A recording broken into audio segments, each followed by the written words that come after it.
Owning a home has always been at the heart of the American dream, but right now that dream stands at a dangerous crossroads. For millions of would-be buyers, the real question isn't when to jump into the market, it's where to even consider buying.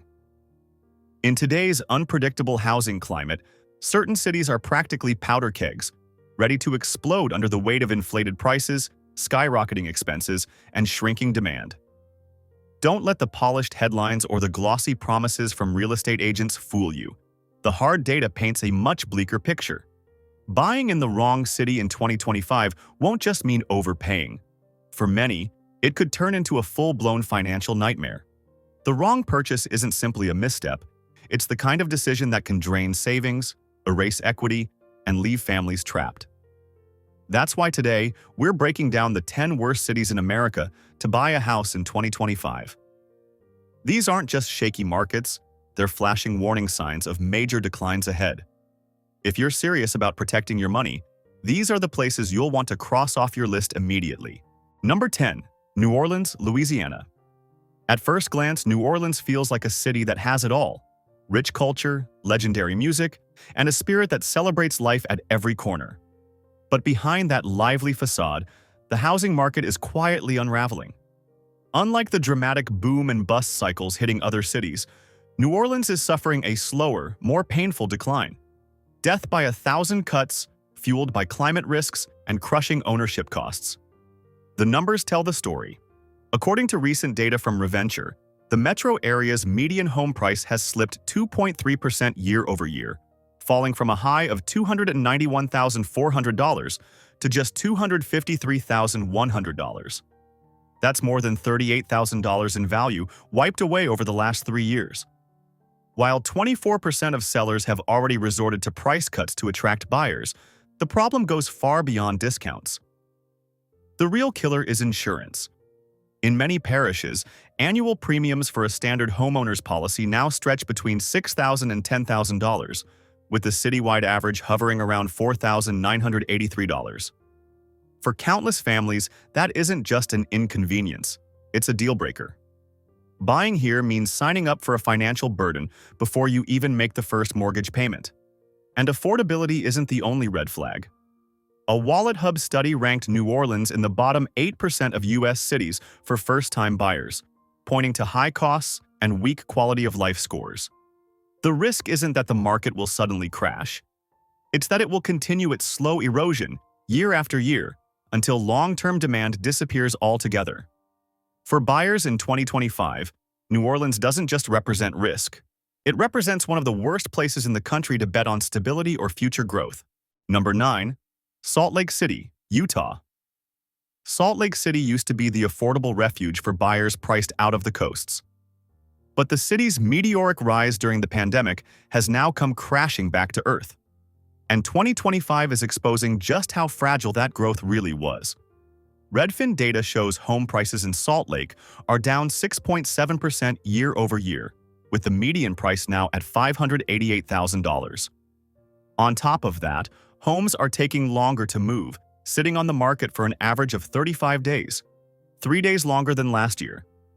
But the biggest warning sign isn't time on market, it's supply. According to Redfin, the city's inventory has surged by 53.4% compared to a year ago. In other words, there are far more homes than qualified buyers. The problem? Affordability has collapsed. The city's home value to income ratio sits at 5.1, meaning the average property costs more than 5 times the median household income. For most local families, that makes ownership impossible. Sellers in once red-hot suburbs are slashing $40,000 or more off asking prices just to get attention, while brand new construction keeps flooding into a market already drowning in unsold homes. And while Salt Lake has solid anchors in tech and aerospace, those industries can't completely shield the city from a larger economic slowdown. If job growth stumbles, the housing market's silent bleed could accelerate into a full-on collapse. For buyers in 2025, Salt Lake City is less a safe haven and more a high-stakes gamble, with inflated prices and oversupply setting the stage for deeper trouble ahead. Number 8. Atlanta, Georgia. Atlanta built its reputation on endless growth, southern charm, and booming opportunity. For years, the story was simple. New residents poured in, suburbs sprawled, and the housing market seemed unshakable. But by 2025, that illusion has cracked wide open. At first glance, the Atlanta Realtors Association points to a slight uptick in sales volume. But peel back the layers, and the reality is far more troubling. Redfin's latest numbers show median sales prices dipping 2.2% year over year. Not catastrophic on its own, but the real alarm lies in inventory. As of June 2025, Atlanta was flooded with 20,582 active listings, a jaw-dropping 36.8% surge compared to last year. That oversupply has flipped the market's balance completely. Buyers suddenly have more choices than they've seen in years, while sellers are left slashing prices and sweetening deals just to compete. In Midtown, Zillow reports home values sliding 5.6% in a year, with nearly three-quarters of sales, 73.9%, closing below asking price. Properties that once disappeared in weeks are now lingering for an average of 76 days. This isn't just a cooling phase, it's a sign demand has drained out of the market. The very construction boom that was supposed to solve Atlanta's housing shortage has now overshot the runway, creating a dangerous glut of unsold homes. Builders are scrambling, and current owners are trapped in neighborhoods where every listing feels like another nail in the market's coffin. Yes, Atlanta's broader economy still looks solid, but its housing sector is behaving like a high-stakes poker game. And right now, oversupply has stacked the deck against sellers. Number 7. Houston, Texas. For years, Houston was considered the poster child of affordable growth, a city with endless land, sprawling suburbs, and steady demand. But in 2025, that very scale has become its Achilles heel. The Houston Association of Realtors reports that active listings in June surged 31.8% year over year, hitting an all-time high. On paper, the median sales price looks stable, but that number is misleading. The truth is, luxury properties are keeping the average afloat while the lower and mid-tier segments are struggling badly. Beneath the surface, cracks are spreading. Affordability is at the center of the storm. A 2025 State of Housing report revealed that rising land and home costs have far outpaced wage growth, leaving everyday Houstonians stretched thin. Add to that the crushing weight of property taxes and soaring insurance premiums, and the picture darkens even further. According to NerdWallet, Houston now has the highest average homeowners insurance rate of any major U.S. city, an eye-watering $6,370 a year. In neighborhoods prone to flooding or hurricane risks, some homeowners are paying over $15,000 just to insure their properties. Builders, meanwhile, didn't hit the brakes when demand slowed. New subdivisions, condos, and townhomes kept rolling out, and now they're landing in a market that no longer has the buyers to absorb them. The result? Median days on market creeping toward 50, while condos and townhomes face an 8-month supply, the worst oversupply since 2011. Houston, once seen as Texas's most affordable big city, is quickly transforming into a warning sign. What was supposed to be a safe bet is now flashing red as one of the clearest indicators of a broader housing downturn. Number 6. Baltimore, Maryland. While many cities rode the pandemic housing boom and are now dealing with the crash, Baltimore tells a very different story. The problem here isn't a bubble bursting, it's that the bubble never inflated in the first place. In 2025, Baltimore's housing market is weighed down by a toxic mix of persistent crime, sluggish job growth, and decades of economic headwinds. Instead of skyrocketing prices, the city has seen near stagnation. Zillow reports home values are up just 6% over the past year, a figure that evaporates once you factor in inflation. That flatline growth stands in sharp contrast to the double-digit appreciation seen in markets across the country, underscoring Baltimore's fundamental weakness. The situation is made worse by the city's chronic vacancy problem and rising foreclosures. A recent report from Maryland's Department of Housing shows foreclosure events jumped 9.2% in Q1 of 2025, with Baltimore City and County shouldering much of the surge. That's not just a number. It's a warning signal of a market where affordability pressures are pushing families to the brink. High property taxes add another layer of pain, while weak job creation and a lack of new investment keep demand frozen. The result? A market that isn't just sluggish, it's sick. Instead of functioning as wealth-building assets, homes here are increasingly becoming financial traps, locking owners into a cycle of stagnation with little hope of equity growth. For investors or families hoping to see long-term appreciation, Baltimore is one of the riskiest bets in America. It's a city where buying a house can mean trading stability for liability. Number 5. Portland, Oregon. Portland's housing market, once seen as a magnet for creatives and urban transplants, has slammed into a wall. What was once a thriving real estate scene is now struggling under the weight of too many homes, too few buyers, and a reputation that has lost its shine. The numbers tell a sobering story. Redfin reports that the median home price in July 2025 was $545,000. But that headline figure hides the deeper weakness. Price per square foot has actually slipped 1.6% year over year. At the same time, buyer urgency has evaporated. The average home now sits on the market for 58 days, a sharp increase that shows would-be buyers are hesitating, waiting, and questioning whether Portland is worth the gamble. The oversupply problem is glaring. Realtor.com notes that nearly 1 in 3 listings, 31.3%, has undergone a price cut. That's even higher than Austin, one of the poster children of the housing cooldown. Sellers are desperate, and the market is shifting rapidly into dangerous territory. Affordability makes the picture even worse.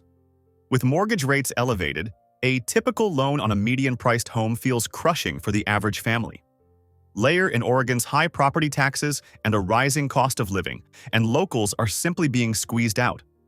Portland's social challenges, visible homelessness, climbing crime rates, and declining livability, have also fueled an exodus as more residents choose to relocate to cheaper, more stable cities nearby.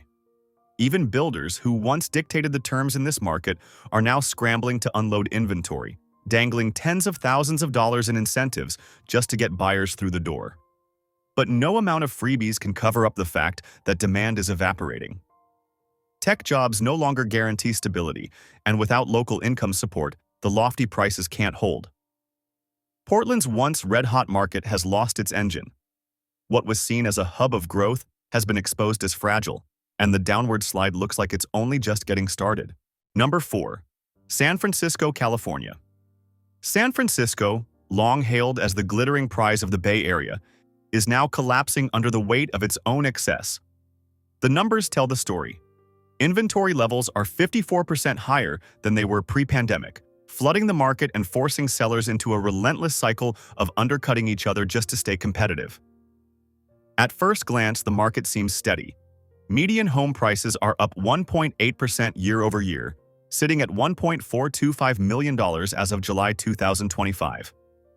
But that headline figure is deceptive. Beneath the surface, the market is unraveling piece by piece. Redfin reports that 15.7% of listings have already been hit with price reductions, proof that sellers are quickly losing their grip on pricing power. Homes that once vanished in days now linger. The median time on market has climbed to 28 days, up 3 full days in a single year, signaling a dramatic drop in buyer urgency. Luxury condos, once seen as the ultimate Bay Area status symbol, are gathering dust unsold. Even historic Victorians, properties that once ignited fierce bidding wars, are stalling without offers. Affordability is at its breaking point.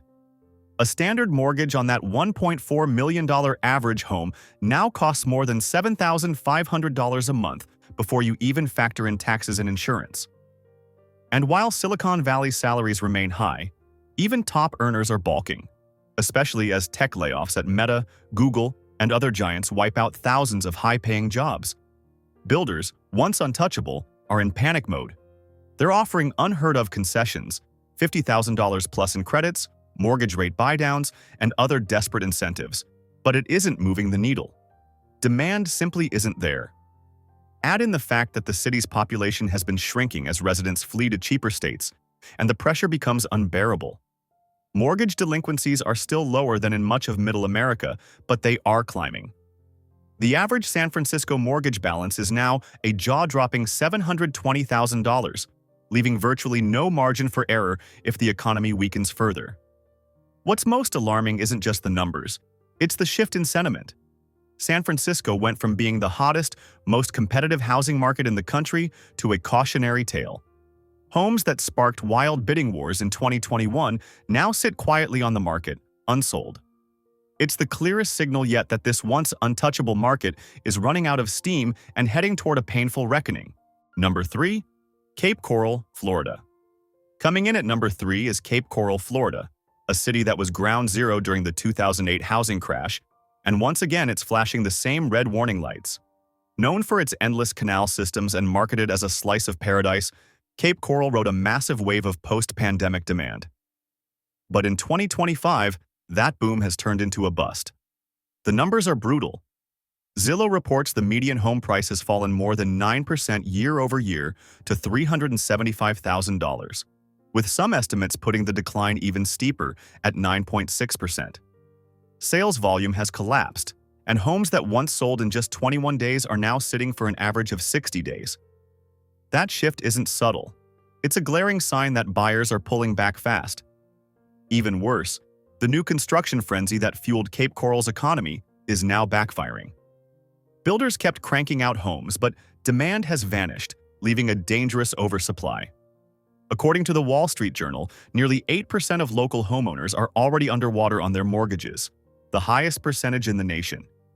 That means thousands of families owe more than their homes are worth, a chilling echo of 2008.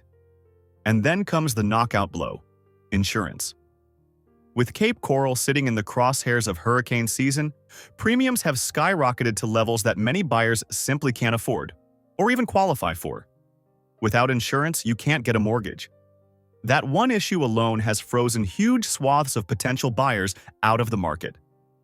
Reventure app data shows over 14,500 homes now listed for sale, the highest inventory in more than a decade. The result is a full-blown race to the bottom, with sellers and builders slashing prices, piling on concessions, and still struggling to move properties. Cape Coral is a painful reminder that no market, no matter how hot it once looked, is immune to collapse. What was sold as waterfront paradise has now become the storm center of America's housing downturn. Number 2. Chicago, Illinois. While coastal markets were making headlines with wild booms and brutal busts, Chicago's housing market has been unraveling quietly, and for a very different reason. In 2025, it isn't overpricing or runaway speculation driving the collapse. It's something far darker: foreclosures. According to Atom Data Solutions, Chicago now leads the entire nation in foreclosure starts. In just the first quarter of 2025, Chicago and its nearby metros, Naperville and Elgin, recorded 3,789 new foreclosures. That number may still be below 2008's catastrophic levels, but the trajectory is unmistakable.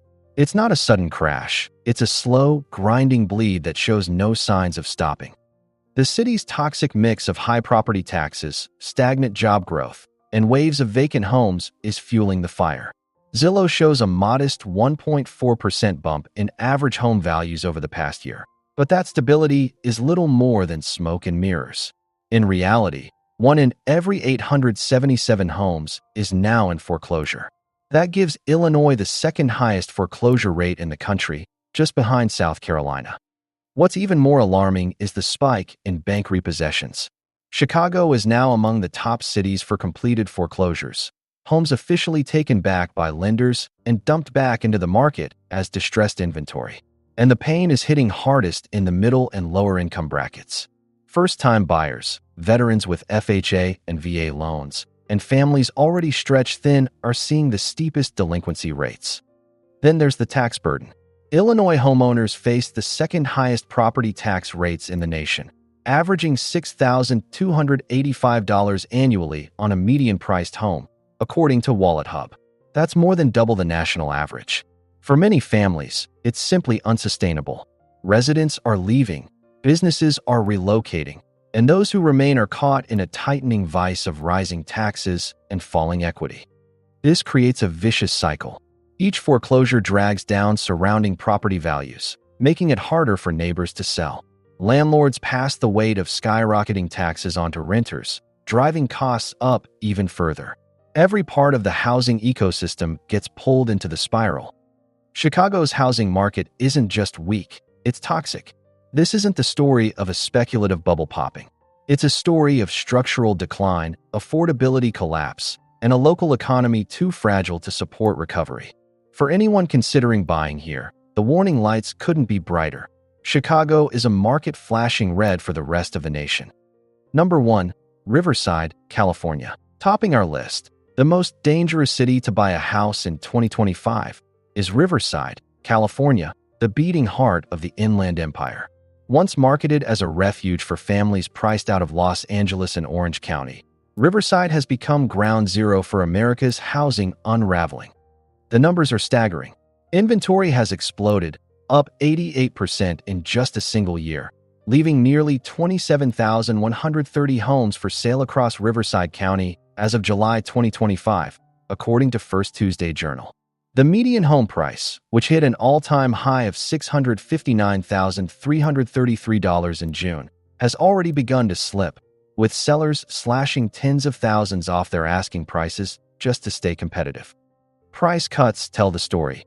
Nearly 1 in 4 listings, 25.3%, have reduced their prices this year, the highest level since 2018, based on Reventure News. But the real threat here isn't just too many homes. It's the debt. Homeowners in Riverside carry some of the heaviest mortgage balances in the country, paired with some of the weakest savings rates. That combination means even a small economic shock could trigger a tidal wave of defaults. And signs of stress are already here. Year-over-year home value growth in the Riverside, San Bernardino metro has slowed to just 1.1%, its weakest pace since the 2008 crash. Worse still, the migration wave that once propped up demand has dried up. People aren't moving in anymore. Foreclosures are also climbing. Adam Data Solutions reports Riverside has one of the highest foreclosure rates in America, with 1 in every 1,786 homes in foreclosure as of January 2025. And remember, California's foreclosure process drags out over months, even years. That means what we're seeing now is only the first ripple of a much larger wave still building. The harsh truth is this: the very forces that inflated Riverside's market, cheap credit, low rates, and a flood of pandemic-era buyers chasing affordability, are now working in reverse. And with demand collapsing, debt rising, and foreclosures spreading, Riverside stands as the single most dangerous housing market in the nation for 2025. So what's the big picture here? Are we in the middle of another 2008-style housing crash? Or is this just a correction that was bound to happen? The truth lies somewhere in between. National averages make the housing market look stable, but that's an illusion created by the strongest cities masking the failures of the weakest. What's happening in Riverside, Chicago, and Cape Coral isn't hypothetical. It's real, it's painful, and it's spreading. This isn't a carbon copy of 2008. We don't have the same kind of reckless subprime lending, but new villains have taken center stage, crushing debt loads, skyrocketing insurance costs, and an unprecedented oversupply of homes. The pandemic boom was built on migration, speculation, and cheap money. Those forces have all flipped, turning opportunity into a trap. For current homeowners in these collapsing markets, the difference between a correction and a crash is meaningless. They're watching equity vanish, juggling unaffordable payments, and praying they can sell before prices tumble further. For new buyers, the dream of homeownership feels further away than ever, creating a growing class of permanent renters. The real question isn't whether the housing market is changing, it's whether it can adapt before the contagion spreads. The American dream of homeownership is standing at a crossroads. The boom is over. The lights are on, and the reckoning has begun.